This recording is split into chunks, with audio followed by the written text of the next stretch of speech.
Hey, Lily with Keller Williams Realty here in Portland, Oregon, and I'm here with you again with Bethany Imhoff from Pacific Residential Mortgage. Hey, hey.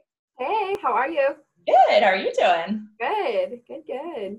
So, wanted to ask you today a more simple question here that comes up all the time, though it's one that we both get all the time, which is, do you need to have 20% down on a down payment when you go to buy a house? I get it all the time from people, and it's a question I usually just say, hey, you should talk to my friend Bethany. So, Totally.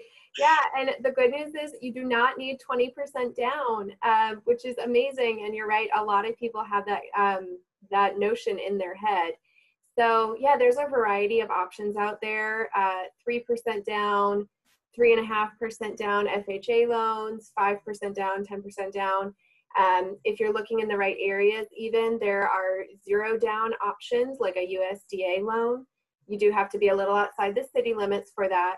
But yeah, there are so many options. And what I find, what I always tell people is somewhere between what you can qualify for and what you feel comfortable paying on a monthly basis and what you have available to put down, somewhere among all those numbers, there's a happy medium.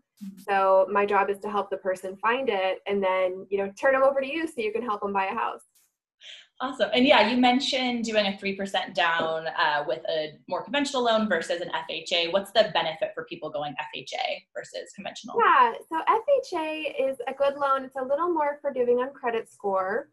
You're still going to have the mortgage insurance, so that is a factor to think about when we are discussing the loan.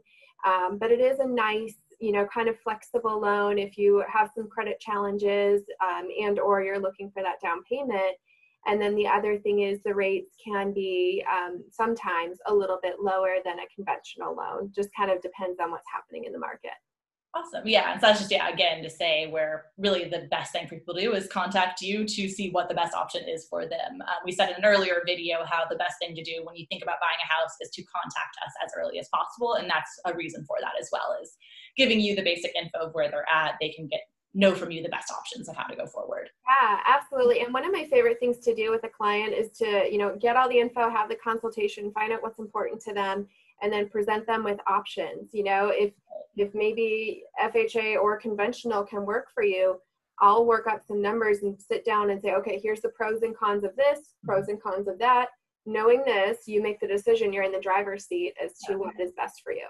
Having the most knowledge possible puts you in an empowered place. And that's always, I feel like for both of us, I know that's like super important when we're working with clients. It's like, how can we make you, I said in a buyer consult the other day, like, I'm going to make you the realtor by the end of this, but like, I'm just going to tell you so much info that you might as well get your license. Like, that's what we're here for. Yeah. Yeah. Totally. Well, awesome. So as I've mentioned in the last videos, if you have any other questions for us or want us to cover something, let us know below. And I'll also have our contact information down there as well. And both of us are always available to answer any questions. Yeah, totally. I think we live on our cell phones, so that's life. Awesome. Well, thank you for talking with us. And yeah, hopefully we'll be back soon with some more videos for everybody. Cool.